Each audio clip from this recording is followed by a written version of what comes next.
하십니다. 중국 우한이 하나님의 선교사를 내쫓고 말씀을 거절했기 때문에 하나님께서 내리신 재앙이고 심판이다, 이야기를 하셨습니다. 일면 그럴 것 같고 한 모습인 것처럼 느껴집니다. 그 이야기의 반면은 이런 뜻도 되겠죠. 우리는, 이 민족은 하나님을 잘 믿고 있기 때문에 하나님이 그런 정도의 심판을 안 하고 있는 거다. 그래서 그들은 하나님께서 심판을 하실만 하고 우리는 그렇지 않다라는 의미도 포함하고 있을 겁니다.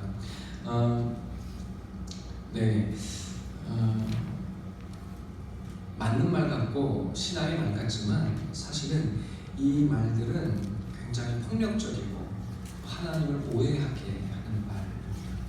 하나님은 너 나 안 믿었어? 나를 핍박했어? 너 한번 죽어봐. 내가 너를 한번 혼꾸녕을 내주겠다 하시는 분이 아닙니다. 하나님은 우리를 사랑하시고 자기 아들을 내어주기까지 사랑하신다고 말씀하시는 분입니다. 하나님은 결코 진노하셨다고 해서 우리를 죽이거나 심판하거나 심판하시는 분이지만, 그러나 우리가 생각하는 것처럼 그렇게 잔인하고 폭력으로 우리를 다스리시는 분이 아닙니다. 만약에 우리가 하나님께서 이 세상을 너 안 믿어? 한번 죽어봐 라고 하나님께서 그렇게 세상을 다루어 가셨다면 이 땅에 하나님을 안 믿는 사람들은 아마 단 한 사람도 없을 것입니다. 그러나 하나님을 안 믿는 사람은 단 한 명도 없었겠지만 하나님을 사랑하는 사람도 또 한 사람도 없었을 것입니다. 하나님은 우리에게, 하나님은 그런 분이 아니라는 것을 성경에 말씀하시고 가르쳐 주십니다. 하나님이 심판하시지 않고 그리고 진노로 죽이지 않는다라고 말하는 것은 아닙니다. 그러나 오늘 말씀을 통해서 하나님의 진정한 사랑이 무엇인지 우리가 조금 더 깨닫게 되고, 그래서 하나님께 한 걸음 더 나아가고 하나님을 알게 되는 귀한 시간이 되기를 간절한 마음으로 소망하고 바랍니다. 하나님의 진노가 있습니다. 성경 분명히 하나님의 진노가 있다고 말하고 있습니다. 18절 한번 같이 볼까요? 하나님의 진노가 불의로 진리를 막는 사람들의 모든 경건하지 않음과 불의에 대하여 하늘로부터 나타난다라고 이야기하고 있습니다. 그 이유가 무엇인지를 19절부터 20절에 이야기하고 있고 21절부터 23절까지 그 하나님의 진노를 받을 대상과 그들의 모습이 무엇인지를 설명하여 보여주고 있습니다. 이 세상의 만물 속에 하나님의 계시와 뜻이 숨겨져 있다는 것을 우리는 사실 너무나 잘 알고 있습니다. 여러분 옷을, 아름다운 옷을 입고 계시고 또 좋은 시계를 차고 계실 겁니다. 여러분 시계를 차고 있을 때 시계를 보면 어떤 생각이 드십니까?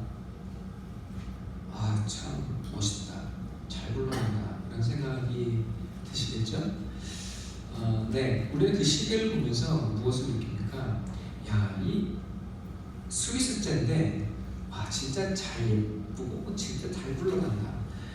그 속에는 사실은 스위스 사람들은 굉장한 미적 감각과 종교성을 가지고 진짜 이렇게 값어치 시계를 만들어내는구나, 이 사람들 대단하다, 이 사람들의 지혜가 진짜 뛰어나구나 하는 감탄사가 그 속에 숨어 있습니다.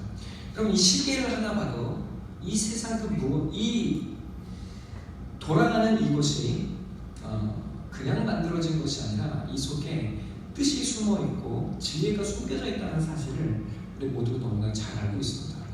여러분, 우연히 이루어진 것 같은 세상이지만, 그러나 눈을 뜨고 새 번 마음으로 이 세상을 바라보게 될 때, 그러나 이 세상은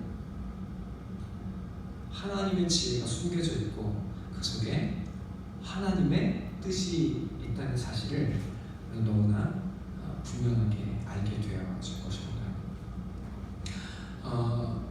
하나님의 말씀은 이 세상을 이루셨습니다. 말씀이 이 세상을 이루었다고 성경은 분명하게 이야기하고 있습니다. 마찬가지로 여러분, 우리의 거짓도 이 세상 속에 들어와서 이 세상의 죄악을 만들어냅니다. 우리의 말, 우리 속에 있는 말들이 이 세상을 건설하고 그리고 우리의 속사람을 빚어가게 되기 시작합니다. 여러분, 하나님의 말씀이 없는 사람들은 이 세상 속에서 죽음을 쌓고 죽음을 만들어가게 됩니다. 그러나 하나님의 말씀이 채워진 사람은 하나님의 생명의 삶을 살아가게 되기 시작합니다. 그러나 이 세상 속의 사람들, 이 세상의 사람들은 하나님을 알고도 하나님을 인정하면서도 하나님을 섬기고자 하는 마음은 없습니다. 마태마가 누가복음에 예수님은 거라사 거린에게 나타나셨습니다. 귀신은 금방 알아봅니다. 하나님의 아들 예수요. 그러나 그 귀신은, 악은 예수가 누구인지 알면서도 하나님께 경배할 마음이 없습니다.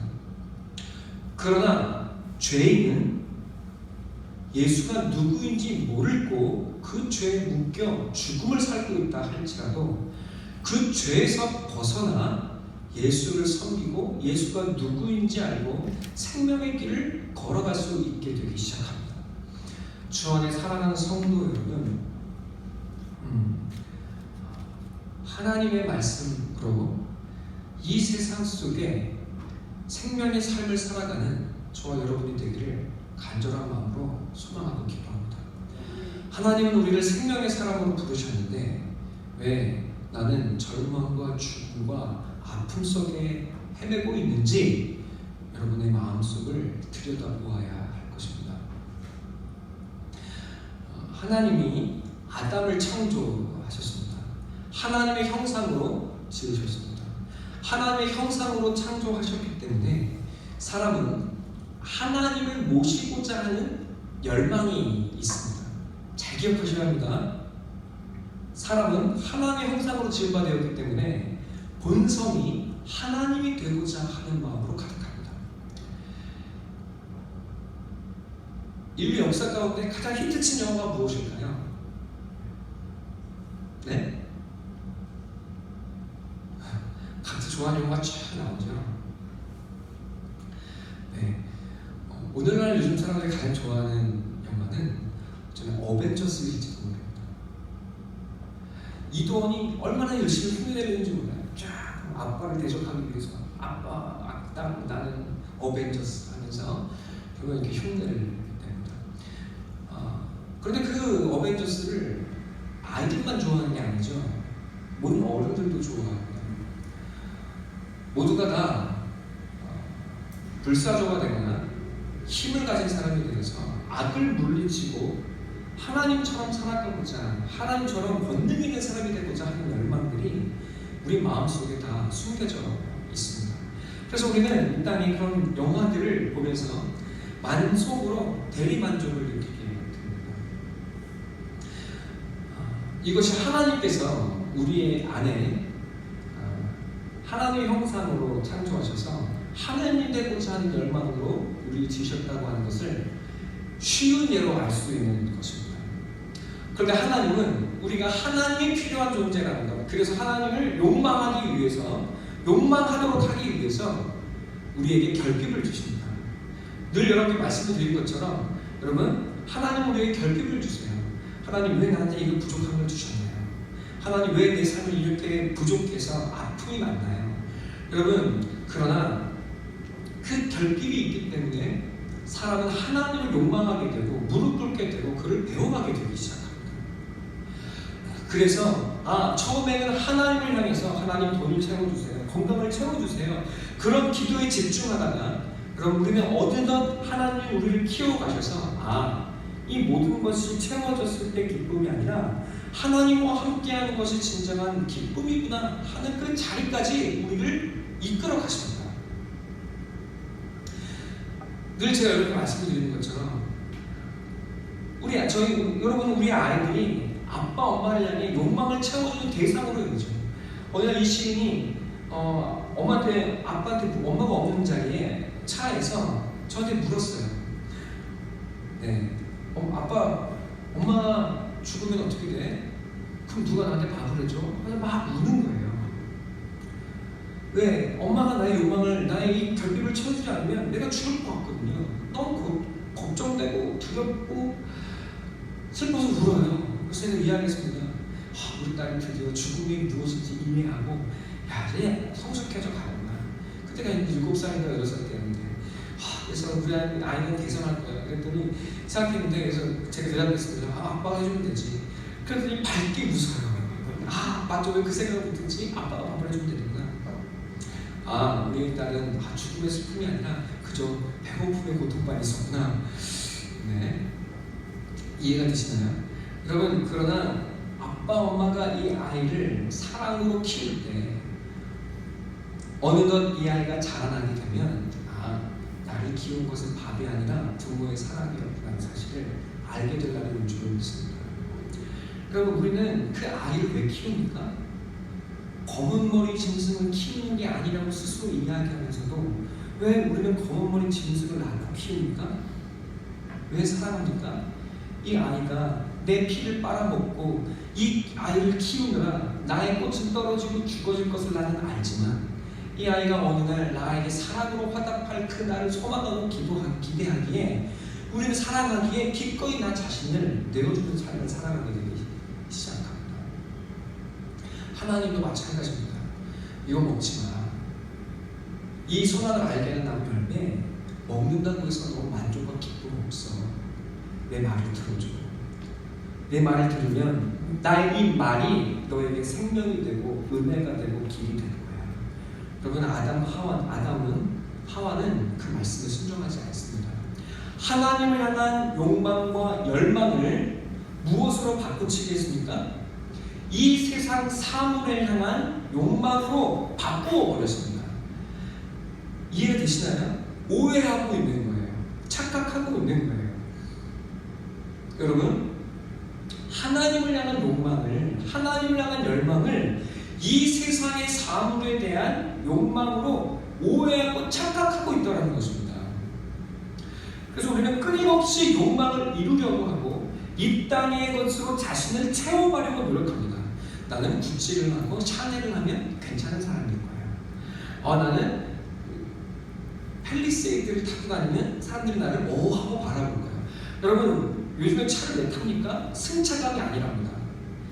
차를 타는 이유는 하차감입니다. 이 뜻이 뭐예요? 내가 차를 딱 내렸을 때 내가 어떤 차에서 내리는지를 사람들이 바라보면서 저 사람 저 차 타네? 할 때 그 기분. 근데 여러분, 똥차 타면서 A동차, 그죠? 이 차가 잘 굴러다녀도 하차감이 영 마음에 안 들어요. 하차감이 싫어요. 네, 우리는 그래서 좋은 아파트도 등급이 있죠. 네, 힐스테이트, 우미리, 딱 등급이 다르대요. 전 잘 모르겠어요. 등급이 다르다고 해요. 나는 어디서 살아? 나는 무엇을 먹어? 나는 무엇을 가졌어? 여러분, 이것으로 자기의 존재를 하나님으로 만들고자 노력하랍니다.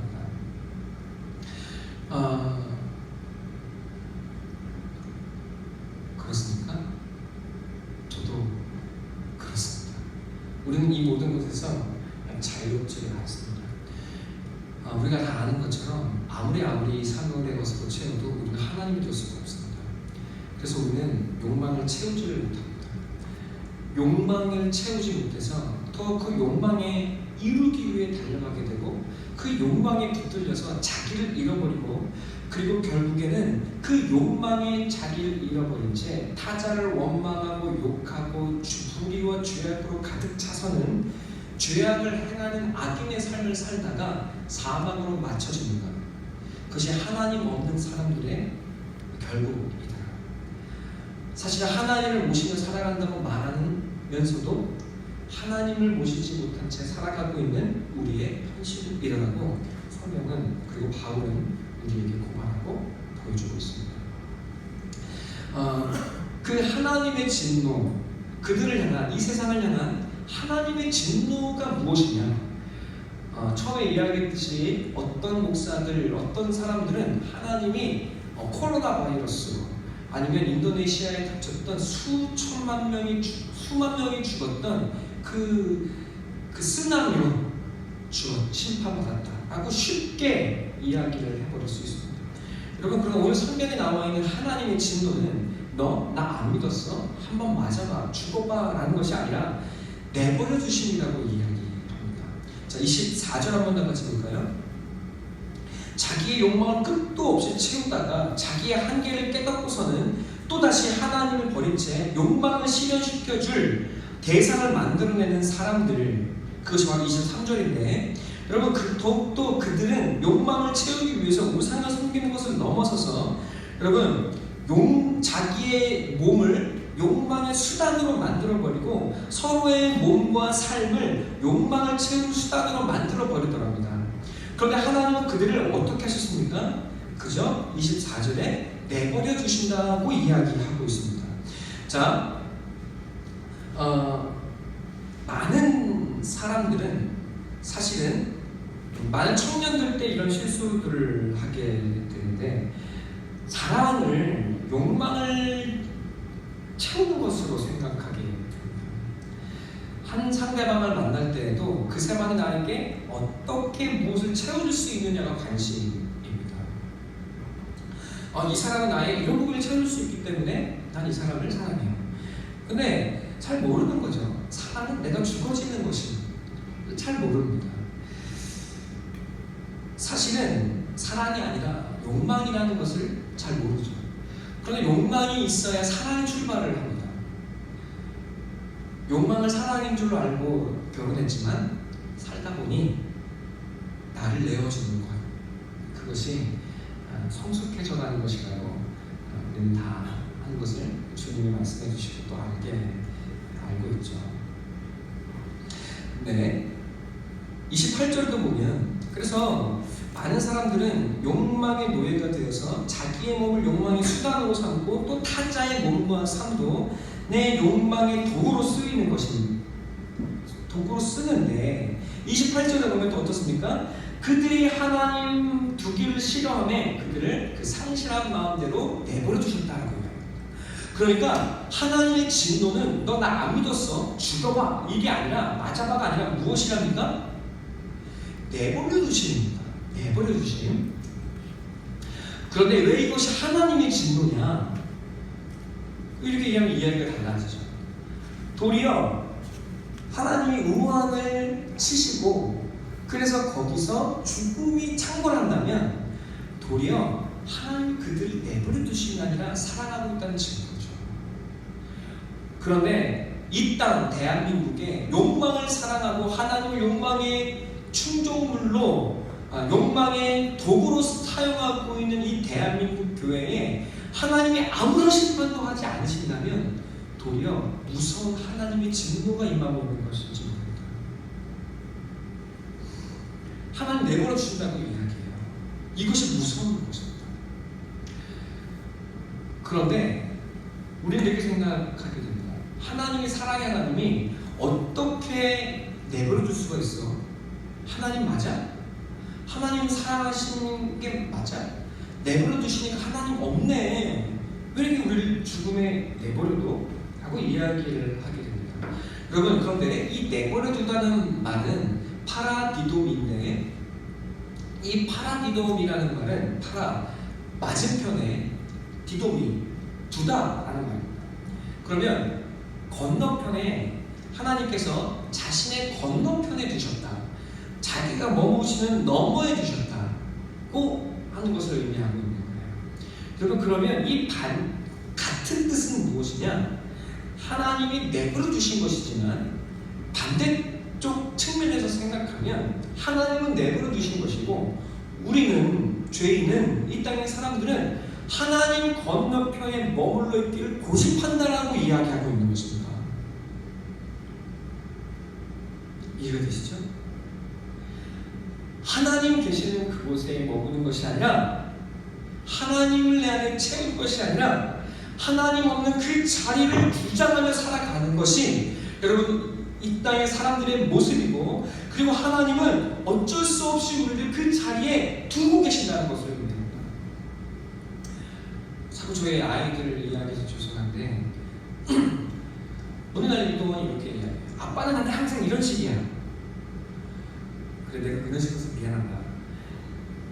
그런데 여러분, 제가 말로 이 아이를 너무 때려서 이 아이를 못하게 하니까 이 아이가 열받은 거예요. 아빠는 항상 지 마음대로 해. 내가 하는 거 하지 말라고만 하고 다 지 마음이야. 이렇게 이야기를 해요. 근데 아빠 마음은 어떻습니까? 이 아이가 잘 되기를 바라요. 사탕 먹지 말아라, 게임 오래 하지 말아라, 그리고 밤늦게 나가 놀지 말고 문 밖에 나갈 때 튀어나가서 차에 치이지 않게 조심해라. 수많은 말들을 합니다. 근데 이 아이가 잘 안 들어요. 잘 안 듣습니다. 그리고 이 아이가 해도 되도록 그거를 지키며 살아갈 수 있도록 제가 막 강제해야죠. 그러니까 아이는 아빠 항상 나한테 이런 식이에요. 아빠 나빠! 이렇게 이야기합니다. 그리고 어느덧 이 아이가 크면 더 이상 아빠가 저의 말로 이 아이를 통제할 수 없는 날이 오겠죠. 그러면 할 수 있는 게 무엇밖에 없습니까? 저는 이 아이가 스스로 그것을 알기까지 내버려 두는 것 외에 할 수 있는 것이 없습니다. 여러분, 이것이 바로 하나님께서 우리를 내버려 두신다고 하는 말씀의 의미입니다. 하나님이 우리를 두세요. 어디에? 하나님이 없어서 죽을 수밖에 없는 그 현실을 경험하기까지 우리를 두실 수밖에 없어요. 우리가 고집하고 있기 때문에 하나님 없는 그 죽음의 현실을 맛볼 수밖에 없는 그 자리에 우리를 살아가게 두십니다. 오라 오라 해도 오지 않기 때문에 스스로 우리는 그 죽음을 자취하고 있는 것인데, 우리는 그것을 알지 못하고 하나님만 원망하고 살아갑니다. 예레미야 2장 13절에 하나님이 이렇게 이스라엘에게 이렇게 이야기했습니다.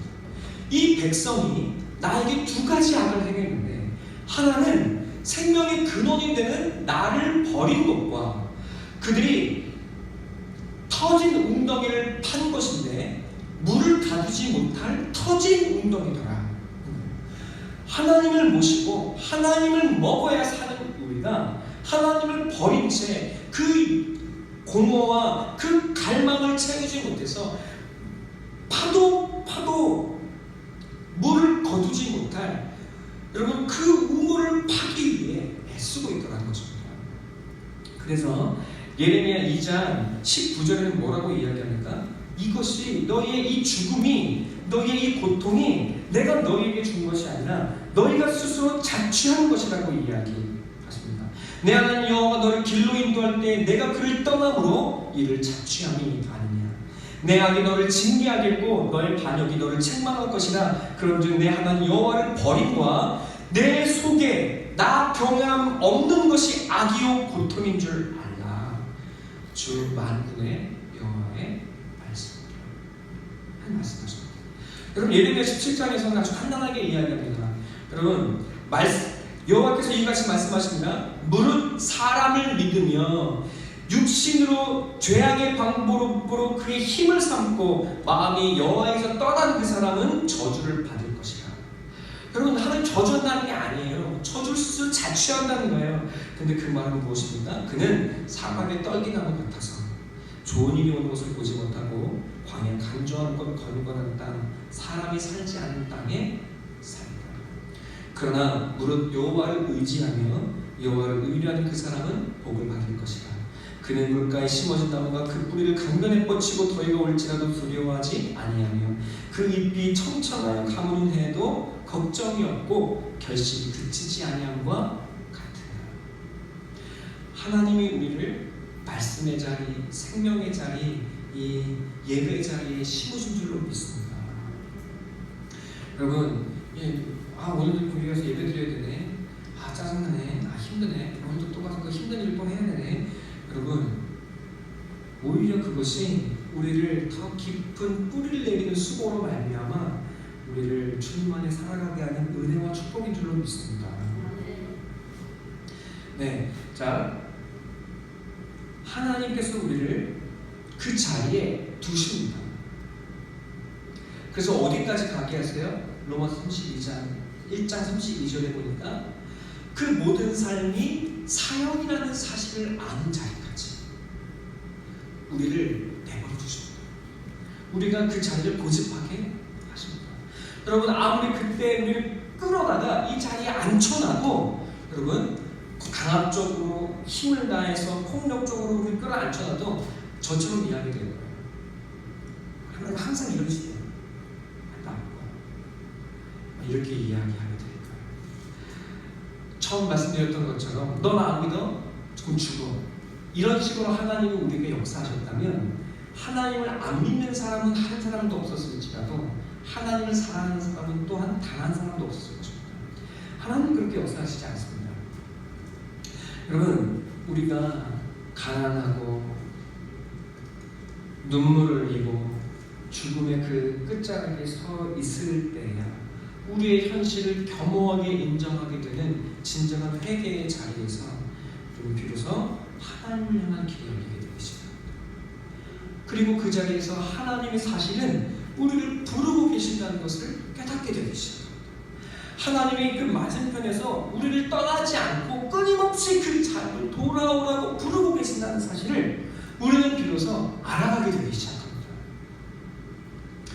누가복음 15장은 바로 그 얘기를 하고 있습니다. 누가복음 15장에 우리 다 알고 있죠? 탕자 이야기가 나옵니다. 어느 두 아들이 있는데 이 두 아들 다 한 아버지의 마음을 알지 못해요. 막내 아들이 이제 아버지께 이야기합니다. 아버지 유산 먼저 주세요. 아버지 빨리 죽었으면 좋겠고 하도 안 죽으니까 난 당신 돈 가지고 나는 나가서 살겠습니다. 아버지 나는 필요 없어요. 당신의 법 나는 이제 지긋지긋해요. 나가 살고 싶다고 이야기합니다. 그래서 돈을 받아가지고 나가죠. 줄 수밖에 없습니다. 왜? 내 안에 있는 것이 안전해. 여기서 같이 함께 살자. 아무리 말해도 그것은 폭력처럼 느껴지고 소망 없는 일상일 뿐이에요. 이 지긋지긋한 일상, 나 한번 멋들어지게 한번 살아보고 싶어! 하고 집을 뛰쳐나갑니다. 예, 마르지 않을 것 같은 샘이 그 자리에 있죠. 이 아들은 이 돈을 붙들고 재미지게 살아갑니다. 근데 이렇게 이야기합니다. 허랑방탕하여 그 재산을 낭비하는데, 여러분, 다 없앤 후 그 나라에 흉년이 들었을 때 그가 비로소 궁핍했다고 이야기합니다. 그때 그 자리에서 그는 깨닫게 되기, 다시 한번 기억하게 되기 시작합니다. 먹고 살기 위해서 돼지 지옥 열매를 지는 그 부정한 돼지와 함께 더불어 그것을 먹고 살아가는 그 자리에서 그는 기억하게 돼요. 나에게 아버지가 있었지. 근데 나는 아버지께로 돌아가서 아들로 살아갈 자격이 없어. 나는 그럴 만한 주제도 아닌데. 나는 그냥, 그런데 그 자리만 가면 내가 살 수 있을 텐데. 내가 그곳만 돌아가면 다 살 수 있을 텐데. 소망을 갖습니다. 그리고 그래, 나는 이제 아버지 아들로서가 아니라 나는 그저 그 좋은 주인의 종으로서 그냥 열심히 일이나 하고 한번 살아봐야겠구나 하고 이제 집대로 돌아갑니다. 나 같은 거 아버지가 내치진 않을까 그 걱정하며 돌아가고 있는데 그 아들의 발걸음, 여러분, 이돈 이신이 그 체육관에서 품 자격증을 시험을 봤어요. 네, 그 수많은 아이들이 있는 중에 우리 아이들 어딨나? 여러분 다 아시는 것처럼 내 아이는 한테 금방 찾아줘요. 좀 통통한 여자애, 금방 저기 있네. 조그맣게 까불어. 엄청 빨리빨리 돌아다녀. 막 엄청 살펴봐. 우리 아들 금방 눈에 띄어요. 수백 명이 있는데 애 새끼들 어쩜 이렇게 눈에 잘 띄어요? 여러분 마찬가지입니다. 아들이 저 멀리에서 오는데 아버지가 그 발걸음만 집을 떠나서 아들을 가장 가까이서 볼 수 있는 그 높은 동산에 오나 내 아들 언제 오나 나간 그 순간부터 그 자리에 올라가서 보고 있는 거예요. 근데 그 발걸음이 딱 내 아들이네. 여러분 사람들과 서로가 먼데 그 자리를 막 달려서 아들에게 아이고 아버지 저는 아들이라 불릴 자격이 없어요. 그런데 아버지가 이야기합니다. 아이고 아니야 내 아들 하면서 옷을 입히고 가락지를 빼어 그의 손에 물려주고, 여러분 온 종들에게 이야기합니다. 얘들아 풍악을 울려라, 내 아들이 돌아왔다. 우리 함께 기뻐하자 라고 기쁨에 가득해서 이야기합니다. 주 안에 사랑하는 성도 여러분, 하나님께서 오늘 우리를 이 기쁨의 자리로 부르고 계신 줄 믿습니다. 하나님 믿는 거 뭐 대수야? 여러분 대수입니다. 여러분 하나님을 부르고 계십니다. 우리의 이 일상적인 예배, 이 특별하지 않은 이 예배, 그러나 여러분 이것이 내가 하나님 아버지 안에 살아가고 있다는 증거인 줄 믿습니다. 여러분 안에 하나님이 거하고 계시고 또 여러분 하나님 편에 서 계십니까? 하나님 계신 그 자리에 머물고 계십니까? 뭐 별로 크게 느껴지는 건 없는 것 같아도 내가 예수 따라가고 내가 하나님 믿고 하나님 내 안에, 예수가 내 안에 있다고 고백할 수 있습니까? 여러분 그 자리가 하나님이 계시는 천국이고 여러분 생명의 열매가 맺히는 은혜의 자리가 되어질 줄로 믿습니다. 그럼 집에 돌아가시면 하나님을 모시지 못해서 사형을 받는 분들이 계실 것입니다. 여러분의 집에 가족들이 있을 거예요. 그리고 일터의 책장에 죽음을 사는 분이 있을 거예요. 죽기를 바라지만 죽을 수 없고, 죽고 싶지만 살고 싶고, 살고 싶지만 죽고 싶은, 이러지도 못하고 저러지도 못해서 눈물 흘리는 분이 여러분 가운데 계실 것입니다. 여러분 돌아가셔서 열심히 살아봅시다, 잘 살아봅시다, 여러분 그렇게 말해도 들을 수 있는 능력도 없고 그렇게 살 수 있는 능력도 없습니다. 괜히 무게와 어려움만 더해줄 뿐입니다. 여러분 그저 집에 돌아가셔서 여러분 안에 예수가 살아있다는 것, 그리고 내가 예수 안에 살아가고 있다는 것을 보여내시는 여러분이 되기를 간절히 소원하고 축원합니다. 여러분은 여러분의 삶을 잘 사시면 됩니다. 예수 안에 거하시면서 청청하게 잎을 내시고 아름다운 열매를 맺어가십시오. 그러면 여러분의 가족이 살 것입니다. 여러분 안에 있는 예수를 바라보고 소망을 갖게 될 것입니다. 여러분의 삶의 자리가 시냇가에 심은 나무가 될 때, 여러분이 시냇가에 심은 나무가 되어질 때, 여러분이 하나님 안에 거하실 때, 여러분 안에 그래서 생명의 열매가 맺혀지기 시작할 때 여러분의 가정 에덴 동산이 될 것입니다. 가족들에게 왜 그걸 못 사냐고, 왜 그렇게 안 하냐고 할 것도 없습니다. 직장 동료들에게 이렇게 해야 된다고 강요할 것도 없습니다. 신유회를 만들어서 여러분 내 신앙을 자랑할 것도 없습니다. 여러분 말씀 듣고 말씀 모시고 예수 안에 살아가시고 예수 안에 살아간다는 것이 무엇인지 여러분 고민하시고 그리고 기도하시고 예수 안에 더 깊게 한 걸음 살아가기 위해, 오늘도 한 걸음 내딛기 위해 여러분 예수 안에 더 깊게 들어가기를 힘쓰는 하루의 삶이 되어지기를 힘쓰시고 기도하시기 바랍니다. 여러분의 삶의 자리가 에덴 동산이 될 것입니다. 하나님 아버지의 사랑이 가득한 축복의 동산이 될 것입니다. 여러분 죽어가는 여러분의 가족이, 그리고 형제가, 그리고 일터 여러분 친구들이 사랑하게 될 줄로 믿습니다. 여러분 예수님의 제자들이 12명이 있었습니다. 이 12명의 제자들 중에 베드로와 안드레인가요? 베드로의 형제가? 네, 안드레의 엄마가 어느 날 갑자기 예수를 찾아옵니다. 이 예수님께 갑자기 이렇게 이야기해요. 예수님, 당신의 나라가 임할 때 우리 아들을 영의정 좌의정이 되게 해주세요 라고 이야기합니다. 예수님께서 깜짝 놀라시면서 네가 너희들이 내가 마시고자 하는 잔을 마실 수 있겠냐? 라고 물어봐요. 그때 이 엄마와 아들들이 네! 우리가 할 수 있습니다! 라고 담대히 이야기합니다. 예수님이 갖다부다 말하지 않으시고 그래, 너희가 원하는 것을 아버지께서 다 예비해 두셨어. 원하는 자는 그것을 얻게 될 거야 라고 말씀하시죠. 그리고 그것이 무엇인지를 덧붙여 말씀하십니다. 예수님 앞에 나온 이 엄마는 이런 마음이었을 거예요. 예수님, 내가 이 땅에서 살아봤는데 먹고 살기 위해 종노릇하며 살다 보니 너무 힘들고 고되고 고통스럽고 눈물 나더이다. 내 아들, 당신 따라가는 이 새끼들만큼은 눈물을 흘리지 않게 고난의 삶에서 좀 떵떵거리면서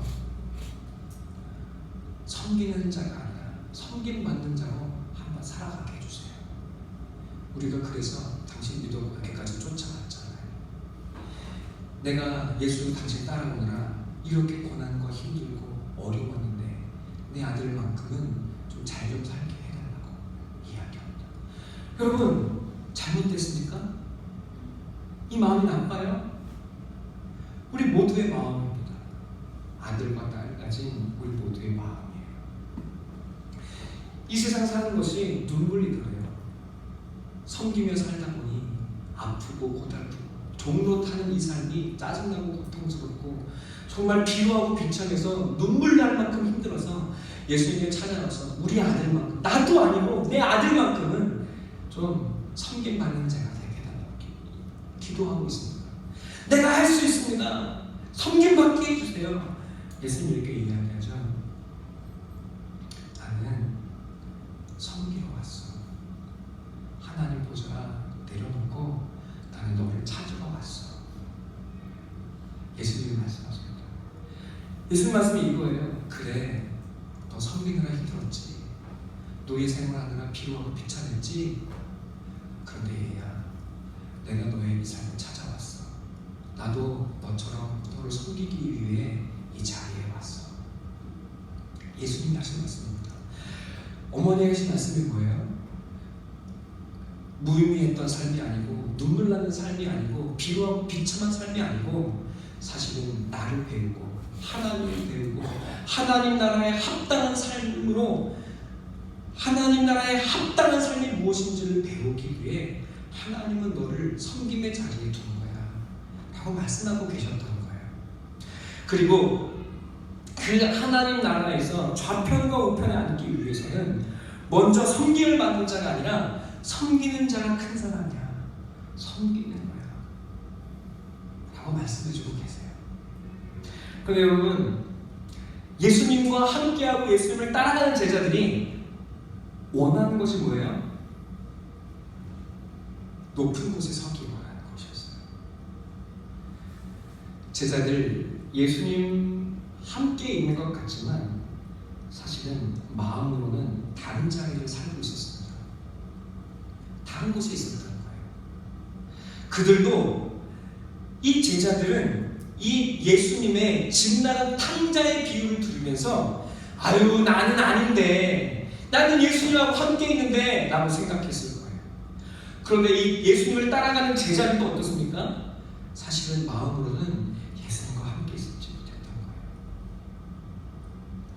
예수님은 낮은 나의 이 비루하고 비참하고 어려운 나의 이 삶의 자리에 오셔서 나의 삶을 함께 누리고 계시고, 나의 이 삶이 그저 비천하고 비루한 노예의 삶이 아니라 예수님과 함께하며 예수의 삶을, 아들의 삶을, 하나님의 영광의 삶을 배워가게 하시는 과정인데, 우리는 예수 없이 그저 예수 없는 삶을 살기에 비루하고 비참하다고 원망하며 예수님을 나에게 찾아오신 이 자리에 예수님을 내버려 두고 나 홀로 저기 위에 꽂히기 위해서 노력하고 있더라는 거예요. 주 안에 사랑하는 성도 여러분, 교회에는 수많은 사람들이 있습니다.